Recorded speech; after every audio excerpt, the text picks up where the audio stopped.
ఖమ్మం జిల్లా వైరా మున్సిపాలిటీ లాలాపురం గ్రామ శివారులోని జమ్మికొయ్య బంజర తండాలో పిచ్చికుక్క దాడి ఘటనలో ఒకే కుటుంబంలో 4 వ్యక్తులకు గాయాలయ్యాయి. వైరా మున్సిపాలిటీ లాలాపురం శివారు జమ్మికొయ్య బంజారా గ్రామంలో నివసిస్తున్న భారత్ కృష్ణవేణితో పాటు కుమార్తె ఉమా తమ ఇంట్లో పనిచేస్తుండగా ఇంటి ముందు పిచ్చికుక్క తచ్చాడుతూ పాడిగేదెలను గాయపరిచింది. దీంతో కుమార్తె ఉమా కుక్కను తరిమే సమయంలో పిచ్చికుక్క యువతిపై దాడి చేసింది. దీంతో ఇంట్లో ఉన్న తల్లి ఇతర కుటుంబ సభ్యులు బయటకు రాగా పిచ్చికుక్క వారిపై సైతం గాయపరిచింది.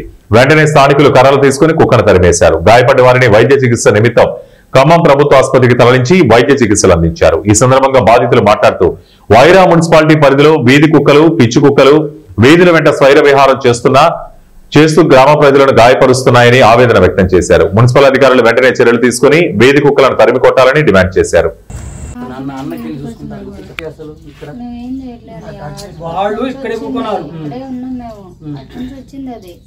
మమ్మీ ఏమన్నది బర్రెని కరిసిద్ది కొంచెం ఎక్కి అని అన్నది.